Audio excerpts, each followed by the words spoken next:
నమస్తే, welcome to Sakshi exclusive. మోసం, ఘోరం ఇలాంటి పదాలు సామాన్యులకి చాలా పరిపాటే. సెలబ్రిటీ స్థాయి, అది కూడా ఒక అత్యున్నత పదవిలో ఉన్న వ్యక్తి కూడా మోసపోయాడంటే అది న్యూస్ కాదు, సెన్సేషనల్ న్యూస్. ఇప్పుడు ఆ విషయం, అంతటి ఘోరమైన మోసం కాంగ్రెస్ పార్టీలో ఉన్న ఓ నేతకు జరిగింది. ఏం జరిగింది, ఎలా జరిగింది అని తెలుసుకోవాలంటే ఈ స్టోరీ పూర్తిగా చూడండి, ఎక్కడ స్కిప్ అయితే చేయకండి. ఇది కొంచెం గమ్మత్తుగా కూడా ఉంటుంది. మామూలుగా నాకు ఒక ఫ్రెండ్ ఉన్నాడు, ఆ ఫ్రెండ్కి ఒక ఈమెయిల్ వచ్చింది. బాబు, నువ్వు అత్యద్భుతం, నువ్వు మామూలుగా కాదు, నీకు ఒక పెద్ద అవార్డు కూడా ఇచ్చేస్తాం, నువ్వు చేస్తున్న చర్యలు అన్నీ బ్రహ్మాండంగా ఉన్నాయని చెప్పి. వాడు ఇంకేముంది, అది తీసుకుపోయేసేసి మాలాంటి వాళ్ళకి, మా ఫ్రెండ్స్ అందరికీ చూపించి మొత్తం నెట్లో కూడా పెట్టేశాడు. నాకు ఇక ఒక సంస్థ అవార్డు ఇస్తోంది, ఈ అవార్డు నాకంటే తోపు ఎవరు లేరు, సో అద్భుతం, అది ఇది అని అనేసేసి. సరే, మేము అందరం నమ్మేం, బాగా తోటి ఫ్రెండ్ కదా, హ్యాపీగా మేము కూడా అందరం ఫీల్ అయ్యాం. అందరం ఫీల్ అయ్యేసి క్లాప్స్ కూడా కొట్టాం. వాడు చిన్న పార్టీ కూడా ఇచ్చాడు. అఫ్కోర్స్ పార్టీ ఖర్చు కూడా సపరేట్ అనుకోండి. మొత్తం అంతా బాగానే జరిగింది.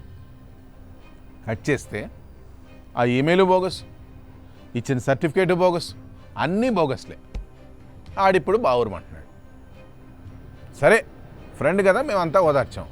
ఇది మా వరకే తెలిసిన ఇన్ఫర్మేషన్, ఏదో వాడికి వచ్చింది, ఇంత పోయింది అని అనేసి అనుకున్నాం.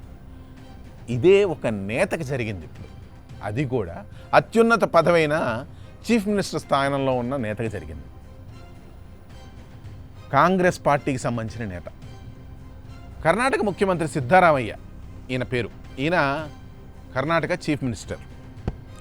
సిద్ధరామయ్య గర్వంగా ఈ మధ్య ఒక పెద్ద మీటింగ్లో 10 మందితో చెప్పుకున్నాడు. అలాగే ట్విట్టర్లో కూడా పోస్ట్ చేశాడు. 2 రాష్ట్ర పథకాలకు గాను లండన్ బుక్ ఆఫ్ రికార్డ్స్ తమను గుర్తించిందని, ఇది అత్యద్భుతం అని, కర్ణాటక ప్రజలందరూ చాలా గర్వంగా ఫీల్ అవ్వాలని చెప్పేసి చక్కగా పోస్ట్ చేశాడు. కట్ చేస్తే అదంతా నకిలీ. ఎవరో నిజంగానే కాంగ్రెస్ని మోసం చేశారు. ఆ సర్టిఫికేట్లో, ఇష్యూ చేసిన సర్టిఫికేట్లో స్పెల్లింగ్స్, వ్యాకరణ దోషాలు, ఇంకా చాలా ఉన్నాయి మిస్టేక్స్. అంతకంటే దారుణం ఏంటి తెలుసా, సర్టిఫికేట్ ఇష్యూ చేసిన ఆ కంపెనీ జూలై 2025లోనే రద్దు చేయబడింది. ఇప్పుడు ఆ పేజీ ఢిల్లీలోని చూనామండి, పహర్గంజ్ నుండి London book of world records పేరుతో నడుస్తోందట. ఇలాంటి స్కామ్లు కాంగ్రెస్ ఎందుకు బలైంది? అది కూడా అత్యున్నత పదవిలో ఉండి ముఖ్యమంత్రి స్థాయిలో ఉన్న వ్యక్తి వెరిఫై చేసుకోకుండా ఎలా పోస్ట్ చేశారు? సామాన్యుడు బలైతే పర్వాలేదు, తెలియకో బలయ్యాడు అనుకుంటాం. సెలబ్రిటీ స్థాయి, అత్యున్నత పదవిలో ఉన్న అతను చుట్టూ ఉన్న సెక్రటరీలు మాందీ మార్బలం ఏం చేస్తున్నట్టు నవ్వులు పాలయ్యాడు సిద్ధరామయ్య. సర్టిఫికేట్ వస్తే పెట్టేసుకోవడమేనా? జబ్బలు చర్చుకోవచ్చు, నిజంగా అది వర్త్ ఉండి చేసుకుంటే. ఆయనకు వర్త్ లేదని మనం చెప్పట్లా.